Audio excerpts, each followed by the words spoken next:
Hello, and welcome to Canada Reads American Style. This is Shauna. And this is Rebecca. And today, rather than talking about one of our books for Canada Reads for 2020, we thought we would talk about the role of the defender in the competition. And we're excited because we actually will be speaking a little bit later with one of the defenders of this year's on this year's competition. But Shauna and I thought it would be kind of fun to think about if we were ever selected to be Canada Reads defenders, which will never happen. No, we will. We would be celebrities. We're American celebrities that are so invested in the competition that they would invite us to become defenders. Okay, well, I'm on the CBC Canada Reads Facebook page, and guess what? There's millions of people out there that are also big fans, and there's nothing unique about us, and except that we're American, which would mean that we could never qualify to be on Canada Reads as a defender. But what about all the hard work and effort that we're putting in to help promote Canada Reads by doing this podcast and participating in the competition? No, I think all for that's free. Yeah, exactly. I think that's all fabulous, but I still don't think we're ever going to qualify to be defenders. But the question is, and I'll have you go first. The question is, if you were selected as a defender, what would you do? How would you prepare to be on the broadcast? You would be 100% correct in that they would never pick me as a defender because I am not a very good preparer. I remember kind of just sliding through school. I would just read the chapter and be able to go to school and take the test or talk to whoever. I didn't study very much. So I expect that I would just read the books and maybe just let my charm and charisma just get everybody to be on my side. But I do have to say, I think it would depend upon whether they provided us the questions beforehand or not. If they did provide us the questions beforehand, I would like to think that I would take the extra step to research about those types of questions. So, like, you remember my favorite question from last year. Yes. was it a call to action? And I ended up wanting to use that in every single thing that we did, right? And I realize now that was just because you were lazy. I thought it was because you loved that question. Now I realize that it was just the easy way out. That is probably the ways that I would defend the books. And okay, but I'm going to interrupt you for a second, as I always do. And you say that you don't do a lot of study, but I know you personally and professionally, and you do a lot of research. So I don't know what you mean. You mean just from an academic standpoint you don't do research, or what? Right. So like in last year's competition, remember By Chance Alone and its defender, she had like facts and figures and things backing up.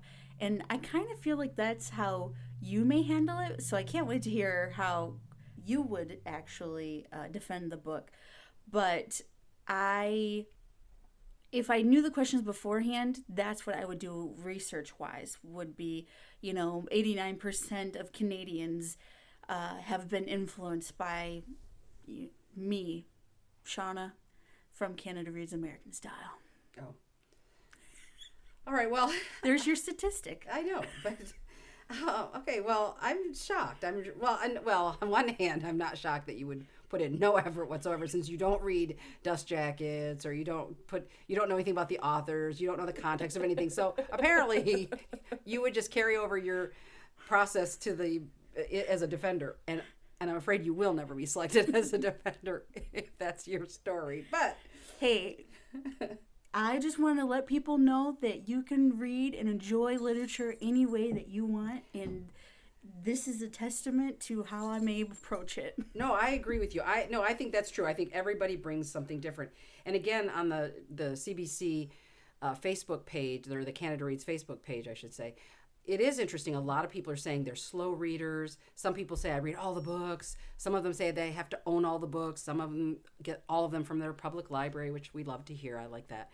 There are a million different ways to approach the whole world of reading, which is part of what makes this competition so fun. You want to know what I would do? Because, of course, I have like half a page written down what I would do. Yeah, because you have like, what, how many steps? I have 1, 2, 3, 4, but... You cover your paper like I don't want you to cheat. I don't want you to cheat and see what I'm going to say before I say it. No, I will say it would be nice... I would come very, very well prepared to the whole process. So I'm thinking if anybody from CBC ever listens to this, I'm hoping that they will give me no, I would never want to be a defender. Actually, seriously, I would not. Talk about the stress of doing it. I can't even imagine. So, all right. So here's what I would do. The first thing I would do is I would read carefully the bios of all the defenders. I would read their bios. So your competition. I would totally want to know as much as I could about all of my competitors. And the reason I say that is I would want to try to know why did they pick the book they did. And here's an example. 2 years ago in 2018, Jeannie Becker selected Forgiveness as her book. And it was really interesting because she was able to defend the book, even though it was about a Japanese grandmother and a white grandfather and the issues that were related to all of that, it was an amazing book. I love that book. But she herself, her parents had been in the Holocaust. They were survivors within their family. And so she brought this passion to her defense of that book in such a profound way. And so I think if you know about the other defenders and what their background might be, it might give you insight into how they might defend their book. Like what things they'll bring to the table about it. So that's my first thing. Second, I would read and scour reviews to find any flaws that had been pointed out by reviewers. And not just professional reviewers, but like I would go on Goodreads and read all the bad reviews. And the reason I would pick the bad reviews, because of course these books aren't going to have a lot of bad reviews, but every book, every reader brings something different to a book, and every book has its detractors. So somebody's going to have some reason why maybe they didn't care for this book as much. And I would want to know what those flaws are, because then you can use them against the book. And I like that idea. So, find out what other people think is a problem with the book. So you want people to do half the work for you? No, it's just why would I? No, because as they do it, no, because I know you're laughing, but no, I'm very serious about this. I'm joking. I know, but here's the thing. They all read all 5 books. Yes. But think about it. They have to, I don't know what length of time they actually have to read them, but hey, cut out the middleman. Just get to the point of finding out what other people said. But no, I'm telling you, it's really interesting to figure out, take what somebody complained about and then use it against them in the competition. That's what I would do. Okay. It's kind of like, oh gosh, now I can't remember his name, the one that defended Suzanne last year, Yannick. When he defended Suzanne, and everybody had that complaint that it wasn't, the main character was not an empathetic or sympathetic character. I don't think he was really prepared to answer that question, or at least he never answered it in a way I thought that could deflect that criticism. And I think that was one of the major reasons why it got voted off, was she wasn't a sympathetic character, but he didn't respond to it. And I think if he paid attention, he could have. Anyway, okay. Now, the next thing is I would try not to have a sneaky strategy about the competition, because Zaya Tong last year in 2019, when she was defending By Chance Alone, she actually said in the competition, she said some things that I think came back to bite her in the butt about having a strategy, because after she came back the next day, all talk of a strategy was sort of gone. And then she started saying like, oh no, I'm voting for, whatever, however she described that. So I feel like she kind of let them know she had a strategy, and I think it backfired on her. I think so. Anyway. And then my last thing is and I think this is really important. So for the person who we have to interview, I would tell this person, do not read the comments on social media during the competition. It's really critical that you don't read what people are saying, because I think it can easily influence you one way or the other. But what you should do, though, is have a very good friend, like your best friend, read them. And then if there's like a theme where, let's say, 90% of the people are saying, he shouldn't have said this or she shouldn't have said that, well, then, okay, like drop that part out. But if there's something that they say, oh, I really agree with that, then hit that point again a little harder. So the defender shouldn't read the comments, because I think you can just go down a rabbit hole and be traumatized by the horrible things people say about you in social media, even in Canada Reads. But I do think you get your best friend to explain it all to you, to keep you kind of in a good place and not making critical errors in that very short window of 4 days. So that is my strategy. I like how number 3 is don't have a strategy, but you have a 4-step strategy. No. Okay, well, let me go back and say, when I say sneaky strategy, what Zaya was doing, though, is didn't she say something like every day she voted for a different book or something? She wasn't even really voting off the book that she wasn't listening to the arguments they were making. And I think, and this part I actually forgot to write down, I think you have to just go with your heart and vote for the one that you really want, that you think should go. And there shouldn't be a strategy about it, because I do think, you just hate to see something win, or I don't know, it doesn't seem fair. I just think that part needs to be true to what you really believe. And I really like, too, sometimes people have said in the competition, oh, I was going to vote a certain way, but you really convinced me with your argument, so I voted the other way, which was the one about Holmes and By Chance Alone with, I can't remember his name.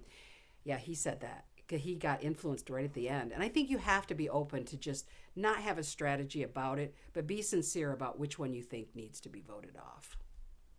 So does that make sense what I'm saying about sneaky strategy? Yes. Yeah, because Zaya did that. Tried to do it and got burned on it, I think. So. No, because the defenders don't win anything other than the public fame of the book. Of winning, you mean? Yeah. No, I guess not. Wow, this is they put forth a lot of effort. Right, so there's really no incentive for us. Oh, for us to be defenders? Yeah. Maybe it's a good thing that they are never going to ask us. I mean, sometimes, Shauna, there's not a monetary thing attached to something as an incentive. But no, I will say honestly that not that they ever would, but if somebody did come and say, we would like you to be a defender, I would say, hell no. Because there's no good that could come of sitting at a table with, I don't know how many millions of people, however many people watch the whole thing and listen to it. I have such great respect for all the defenders, because it's a beautiful competition. It's fun. It can be, people cry, it's a very emotional thing. Stressful. I give them credit for doing it, but I would never do it. It would be way too stressful. I wouldn't sleep at night. I'd be sick the whole week. I'd be sick all the time leading up to it, and sick the whole week of it. And my book would get voted off first. Now, you're not going to be sick when we actually get to go and watch the first day of the competition, right? No. In fact, I was watching some videos today, and I was looking at the audience, and I thought, did you pick out our seats already? No, I did. No, I did ask somebody. Somebody said to me on the CBC Books or Canada Reads Facebook page. I said we had tickets for the first one, and she said, "Oh, I go to all 4. I'll see you there." And so I sent her a message. She didn't see it yet, but I sent her a message saying, "How are the seats determined? Like, is it just we're gonna go have to stand in line for 12 hours? Like, I'm not doing that. I'll sit in the back at the very end of the last row from the side. I don't care." Because I'm not going to stand in line for 12 hours. But I don't know. It'll be interesting to see. But no, obviously I have no idea where we'll sit. Probably it is first come, first serve. And like I said, I'm not waiting in line for hours. It'll be March. Who knows what the weather in Toronto could be like at that time.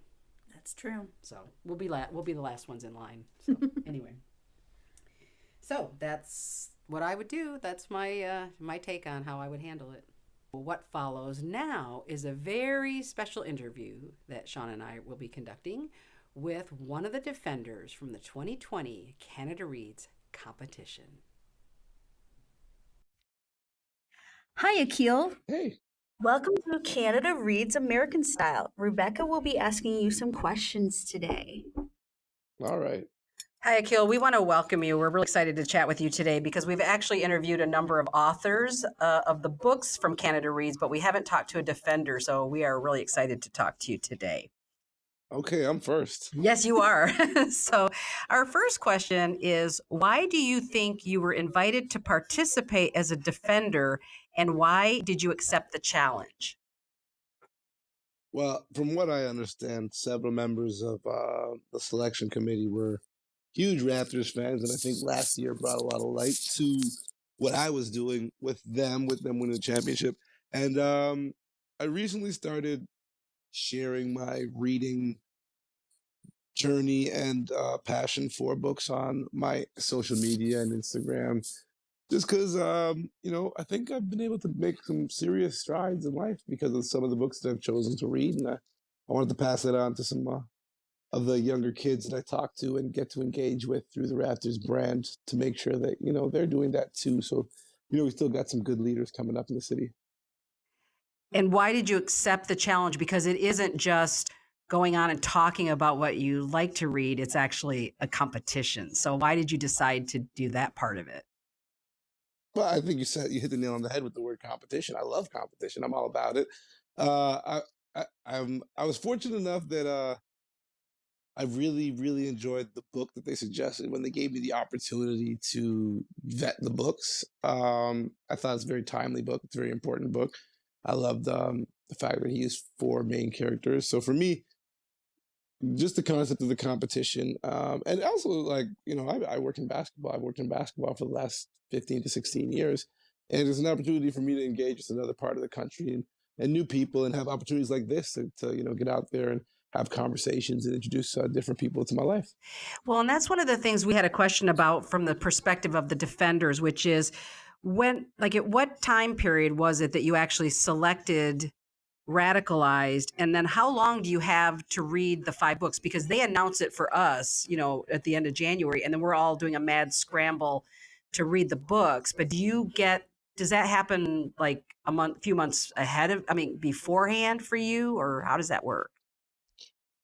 I'm giving away the sausage making process here, but they definitely gave us ample time to be prepared to have the books read in time for the show. So we had a heads up. We had a little bit more time than you guys.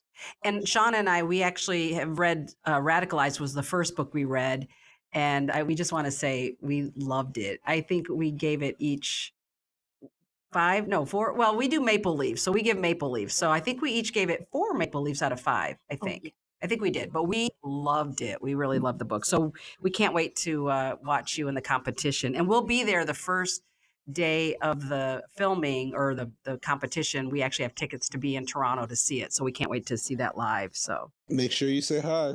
Oh, we absolutely will. Now, one of my questions was going to be asking you if you are a competitive person, but you've already said it, you are, and I kind of figured that you would, being in the sports world. But our last question, and we're not sure if you can say too much about it, but without giving away any secrets, can you talk about how you've prepared for the competition? I can talk about the simple fact that I watch a lot of debates. I'm a big fan. Like, the thing about YouTube is it's an amazing place. People talk about YouTube holes all the time, and if you have an interest in any kind of, side of educating yourself, there's tons of material. So for me myself, even prior to knowing I was on the show, I've been a big fan of storytelling series on YouTube and channels that really dig deep into breaking down story, mostly film traditionally, but definitely got into books. And so I do a lot of stuff with the art of storytelling. And again, a lot of the books I read, like I come from like a nonfiction background, and because I do debate so much in my career, I kind of lean on those skills. So for me, I have an ongoing thirst for research on the topic of debate. And as an orator too, I think you should constantly be ready to defend your opinions. And I'll also give some credit to my new girlfriend, because we have very differing views on everything, and that's actually allowed me to uh, not only become a better arguer, but also a better listener, which I think is going to be a key part. You know, a lot of people love to argue, but I think your arguments are that much stronger if you can see things from the side of the person who you're arguing with, because I think empathy is going to go a long way in, allowing the viewers to, not hate you when you pick apart a book they might like. Yeah.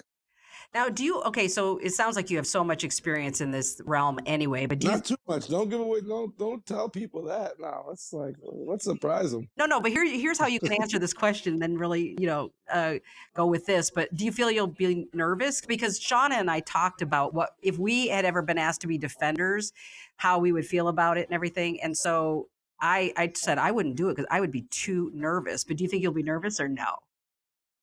I don't. Well, I can't say I don't get nervous. I get excited. I get very excited. And the sad truth to me is I'm constantly excited. That's the curse of being me. So I'm really used to like the energy, and I thrive off it. I thirst and I lust for these kinds of opportunities. I've always been someone who's gravitated towards making a bit of a spectacle of myself. I like it, man, and I'm super excited about the opportunity. So no, I wasn't nervous. I've never hesitated once.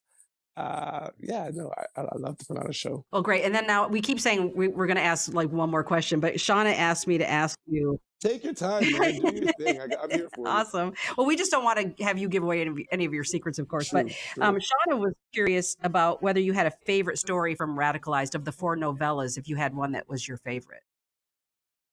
Definitely the Batman one. I mean, Batman and Superman. I'm a huge Batman fan, and it was really cool to see how he took it. I mean, Cory obviously has a lot of empathy. He's very liberal. So, he tries to put himself in the shoes of people that he is not, and he tries to, at least if not doing that, at least put the characters that he's writing about around those people. And I think that's something that he did in the Batman Superman short story. The title of it is I'm losing it right now because I'm busy reading all the other books. But that was the third. I think it was the second. It was the second of the 4 stories. And I think for me, just growing up, Batman was the man to be. It's an odd coincidence, and that's one of like serendipitous, coincidental, things that happened with this contest. Was like I got the book and I read Unauthorized Bread. I was like, oh, that's a really good story, and that's kind of like the one that got me into it. Like, yeah, this is the one. And then you start reading the second story, like, oh my God, Batman's in this book. That's crazy. So for me, that was deeply personal because I have a huge passion for Batman, and it was a really well written take, like some original takes on the Batman Superman trope, and I like where he took it. And it was it kind of had a Watchmen-esque feel to it. I don't know if you guys have ever read the graphic novel The Watchmen, but I think that's probably it's probably the top piece of comic book literature, in my personal opinion, ever written. And I think it had a little bit of a splash of that perspective in it. So I really liked the second of the 4 stories. Yeah. It's funny because Shauna, I think, didn't you like I think was Unauthorized Bread. She really liked that one. Yeah. And I have to say, I'm torn between the 3rd and the 4th between, oh gosh, I can't remember now, the Mask of the Red. Actually, Radicalized was the Radicalized, yeah. With the father. Gosh, that one. The father of the daughter and wife. Yeah. And then the last one was Mount Doom, I think, or whatever, the guy with the forts. Oh, yeah, the Mask of the Red Death. Oh my God. The Mask of the Red Death. Yeah, it's funny because I was telling Shauna, because we talked about it for our podcast, but I said, it's not a book I ever would have picked up on my own ever because it was nothing that I normally read, but I loved it. I loved all 4 stories. It's an incredible book. So I think you did a great job in selecting it. And we look forward to. Well, yeah, I'm going to. She's sitting there mouthing it. I tell you, we wish you well. We do. We want you to be great and be great in the competition. We wish you the best of luck. We can't wait to see you in person on that Monday in March. And we wish you the well. And thank you so much for chatting with us today. Well, thank you so much for the opportunity. And I feel the same way about the 4 other books that I had to read because I definitely never would have picked those books up off the shelf. But I'm very thankful that I did it. I'm thankful that the CBC keeps doing this because it's giving me an opportunity to expand my breadth and learn new things about the country I live in. Yeah, it's funny because even though we're American, when we caught on to the Canada Reads train, really, we love it so much, and we look forward to it every year. So we're happy to be participating as Americans and learning more about Canada and the literature and the people and everything. So we love it. So thank you so much. Thank you guys for doing what you're doing. That's important. And it's super cool that you guys are doing it. So thank you. Oh, thank you. It's a Canadian standoff right now. I know. If you'd like us to continue providing you with great content like this, please rate, review, like, share, comment, and tell all your friends about Canada Reads American Style.